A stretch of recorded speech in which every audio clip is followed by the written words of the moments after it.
Junkie Nation, Gorgeous George and Goze, delivering again yet another MMA superstar joining the show. It's Kamaru Usman, the undisputed UFC welterweight champ, 5 title defenses, former NCAA wrestling champ, #1 pound-for-pound fighter in the world.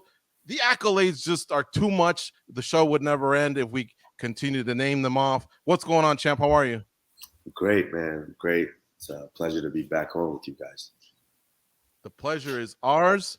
And, you know, we were talking about the show, how the last time we met up, you were telling us everything you were going to do. And now look at you, 5th title defense. That means you've already passed Chuck Liddell, Pat Miletich, Frank Shamrock, Tyron Woodley, you know, in terms of title defenses. That's amazing company you just passed, and you just keep racking them up. Thank you. I really appreciate that. It's kind of when I got into the sport, I kind of made you dream big and you kind of think, man, these are the height of the sport. These are the biggest things that you could accomplish. All right, let's go do it. But how do you do it? Which I didn't know at the time, but I knew where I wanted to be. And with just, prayer and work, lots of work, I was able to get that. I'm fortunate enough to get there. So I'm just blessed right now to be in the position that I'm in. And, Kamaru, I do follow you on social media, and you live an amazing life. You've done a lot for yourself, for your family. But I wanted to ask you, I think this quote applies. The great, marvelous Marvin Hagler, former boxing middleweight champion, used to say, it's kind of hard to get out of bed when you're sleeping, and get the road work in that morning when you sleep in them silk pajamas. And I know you got silk pajamas. Yeah, you're always rocking some impressive gear. But how do you do it? Or do you experience a rough morning from time to time? I do have silk pajamas, but that doesn't change.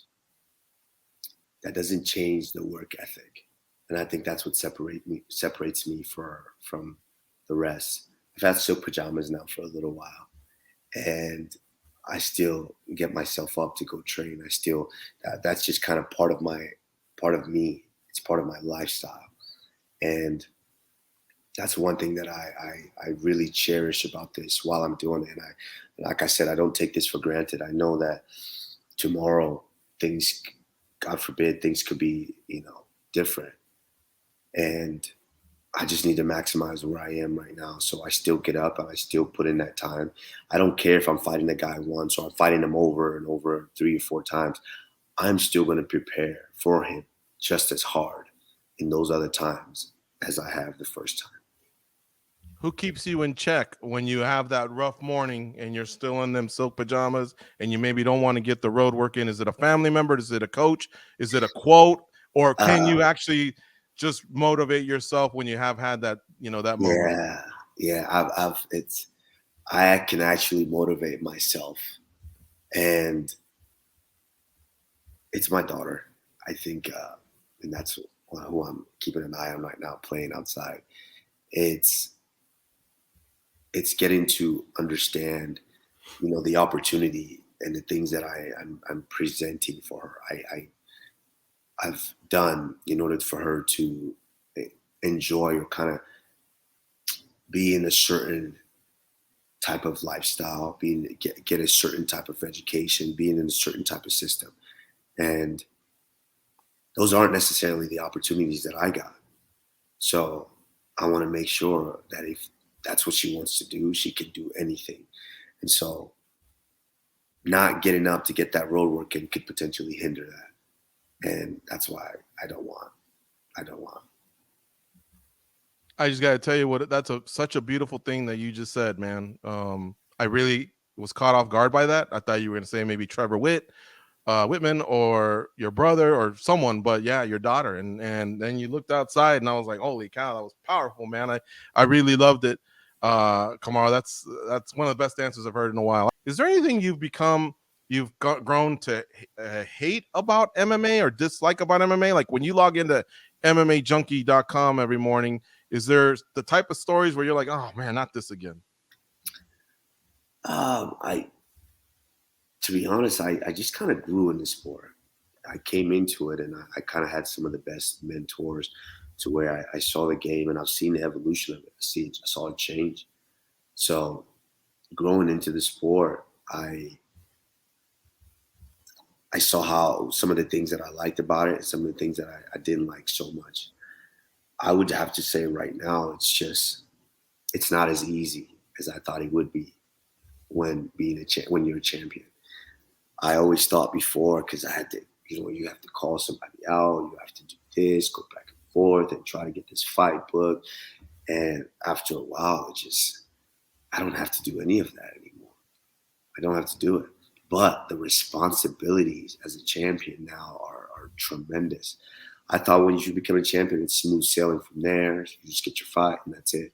No, because your presence, your responsibility, you're needed everywhere. You're needed all times.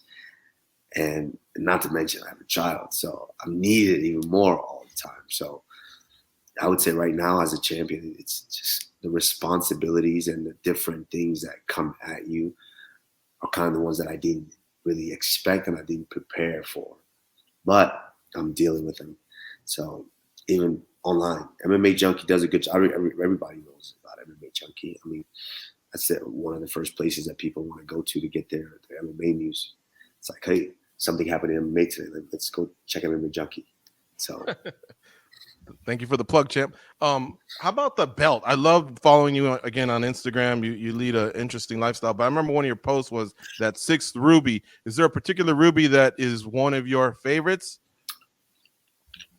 That's a tough one because I have some important ones on there. Of course, the first one is tough. The first one is big, being able to actually get this belt and call yourself the champion. That was important. That was very, very big. Then how do you top that? you go and fight Colby Covington. And that first fight, I think was monumental for me because it allowed me to understand something about myself that I wasn't willing to fold and I wasn't willing to break under any circumstances, even the worst circumstances. And that's what that fight taught me because anyone and everyone who watched that fight, I got hit. I took some shots. I've never been hit that much in my career ever. And I took some shots in that fight and I didn't go away. I stood there and I said I was going to accomplish this. I was going to beat this guy. And being able to do that, it just let me know you can do anything.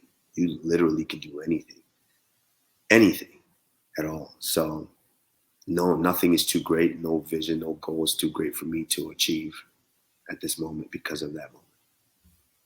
I love the raw honesty and young fighters out there, man. A guy like Kamaru Usman, somebody that you should definitely follow in the same path because like we were talking about, he put it out in existence and he's accomplished it. I've seen it happen before our eyes and I'm really proud of him. You've been an outstanding representative of mixed martial arts, Kamaru, not only as a man, but as a champion and mostly as a father. That answer, man, that really sent chills down my spine earlier. Thank you so much for the time today. It's always great catching up with you. And we wish you the best as always. Hopefully one day we can get you back in the Mandalay Bay when things are normal again.